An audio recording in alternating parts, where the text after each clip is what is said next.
இப்ப குப்பைமேனி சோப்பு நாங்க எப்படி செய்யறோம், அளவுகள் என்ன செய்யறோம், எப்படி செட் ஆகுது அப்படின்னு நம்ம இன்னைக்கு பாத்துக்கலாங்க. குப்பைமேனி சோப்பு இன்னைக்கு செய்யற அளவு வந்து 5 கிலோவுக்கு நம்ம செய்யறோம். 5 கிலோவுக்கு வந்துங்க தேங்காய் எண்ணெய் 3000 கிராம் எடுத்து வச்சிருக்கிறோம். அடுத்தது வெண்ணெய் 250 கிராம். அடுத்தது விளக்கெண்ணெய் 250 கிராம். குப்பைமேனி ஆயில் வந்து 1500 கிராம். அதே வந்து 875 கேஸ்டிக் சோடா, 1750 ஆரோ வாட்டர் முன்னாடி நம்ம எடுத்து வச்சுட்டோம். இப்போ நிறைய பேருக்கு என்ன டவுட் வருது அப்படின்னா, இது மேல கேஸ்டிக் மேல லேயர் வெள்ளையா படியுது அப்படின்னு சொல்றீங்கல்ல. இப்போ இங்க படிஞ்சிருக்குதுங்களா? படியல. என்ன காரணம் அப்படின்னா, நீங்க என்ன தவறு பண்ணுவீங்கன்னா கேஸ்டிக் சோடாவில் தண்ணியை ஊற்றுவீங்க. புரியுதுங்களா?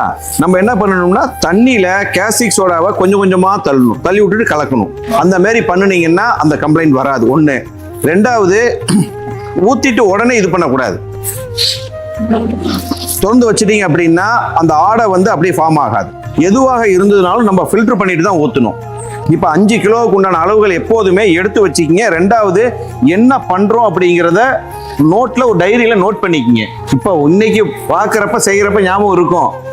6 மாசம் கழிச்சு, 1 மாசம் கழிச்சு, 1 வாரம் கழிச்சு செய்யறப்ப இதுதான் ஊத்தணுமா, என்ன பண்ணணும், ப்ராக்டிக்கல் என்ன பண்ணணும் ஏதுங்கிறது நமக்கு இதெல்லாம் போயிடும். அடுத்தது, இந்த சோப்பு செய்யறப்ப இந்த கேஸ்டிக் லைன் சொல்றோம் பாத்தீங்களா, இது வந்து நம்ம கையில படக்கூடாதுங்கிறதுக்காக ப்ரிகாஷன்லாம் என்ன பண்ணணும்னா கிளவுஸ், கேப்பு, கண்ணாடி இது வந்து மஸ்ட். ஏன்னா கலக்கிறப்ப கண்ணில் பட்டுரும், இந்த மாதிரி ஒரு ஆஸ்பெக்ட்லாம் இருக்குது. அந்த மாதிரி சேஃப்டி மெஷர்ஸை வந்து எல்லாருமே கேர்ஃபுல்லாக பண்ணிக்கங்க. 5 கிலோவுக்கு உண்டான அளவு சரிங்களா? அதுக்கு 3000 கிராம் அளவு கரெக்டு தாங்க. நீங்க செய்யற அளவு தானம்மா? நீங்க 4 லிட்டர் பண்றீங்க. இது 5 கிலோவுக்கு நம்ம பண்றோம். 5 கிலோவுக்கு பிடிங்க 3000 கிராம் வந்து தேங்காய் எண்ணெய்.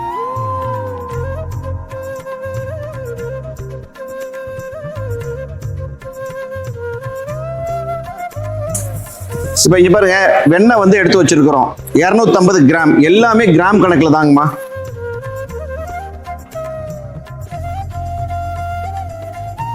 அதே மாதிரி வெண்ணெயை வந்து எக்காரணத்துக்கு வந்து உருக்கிட கூடாதுங்க. உருக்குனீங்கன்னா அதோட தன்மை போயிடும். அதுல இருக்கிற மாய்ஸ்சரைசிங் நமக்கு முக்கியம். வெண்ணெயை பொறுத்தவரை அதாங்க. நீங்க கோகோ பட்டர், ஷியா பட்டர், எந்த பட்டரா இருந்ததுனாலும் தயவு செய்து உருக்கிட வேண்டாம். பாருங்க எப்படி நீட்டா எப்படி ஆயிடுச்சு பாருங்க.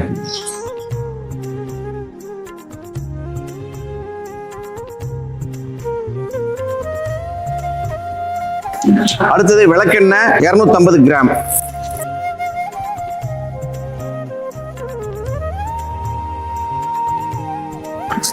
குப்பைமேனி ஆயில் 1500 கிராம்.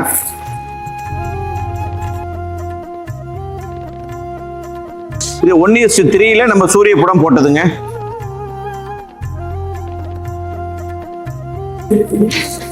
பாருங்க, இப்ப நம்ம சூரியபுடம் போட்டு வடிகட்டி வச்சிருந்தாலும் அதுல இந்த இது இருக்குது பாருங்க, சின்ன சின்ன பார்ட்டிகல்ஸ் வரும்.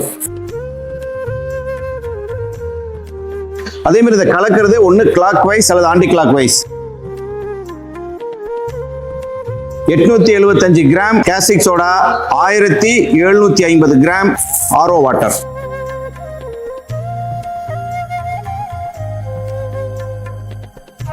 இப்ப வந்துங்க இதே மாதிரி நம்ம வந்து செய்யறோம் அப்படின்னா நம்ம வந்து சாம்பிள் எப்போதுமே 100 கிராமுக்கு நம்ம செஞ்சு பார்க்கணும். அதான் முக்கியம். ஏன்னா ஆயில் இப்ப நேச்சுரல் ஆயில், இப்ப வந்து நம்ம குப்பைமேனி வந்து நேச்சுரலா இருக்கிறது. ஒவ்வொரு சீசனுக்கும் அதனுடைய இலையோட தன்மை மாறும். கண்டினியூவா ஒரு குறைஞ்சபட்சம் ஒரு 45 நிமிஷம் இது மாதிரி கலக்கணுங்க. 45 நிமிஷத்துக்கு அப்புறம் எப்படி இருக்கு நம்ம பார்க்கலாம். இப்ப மழை காலமா இருக்குது அப்படிங்கிறப்ப, ஈரத்தன்மை இருக்குதுங்கிறப்ப கொஞ்சம் இதா இருக்கும். நல்ல வெயில் காலம் இருக்கிறப்ப அந்த இலையில இருக்க நீர் சத்து போயிடும். ஆமா, அப்ப வந்து கொஞ்சம் திக்னஸ் அதிகமா இருக்கும். இப்ப இந்த லெவலுக்கு வந்ததுக்கு பிறகுதாங்க நம்ம பர்ஃபியூம் ஆட் பண்ணணும்.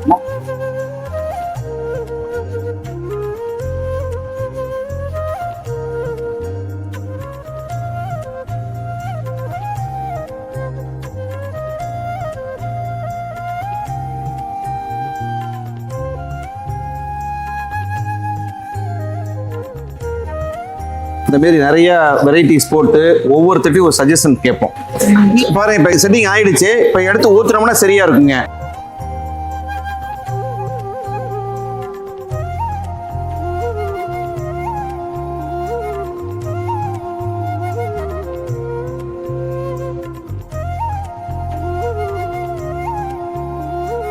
இந்த கலக்கிறதெல்லாம் கையில கலக்குறீங்கன்னா எந்த தவறு எப்போதும் வராதுங்க. டைம் கொஞ்சம் அதிகமாகும், அவ்வளவுதானே தவிர வேற ஒண்ணும் கிடையாது. 5 கிலோவுக்கு நம்ம சோப்பு செஞ்சோம்னா குப்பைமேனி சோப்பு வந்துங்க 78 சோப்பு இந்த அளவுல கிடைக்கும். இதுதான் வந்து சிறப்பா இருக்குங்க. நன்றி.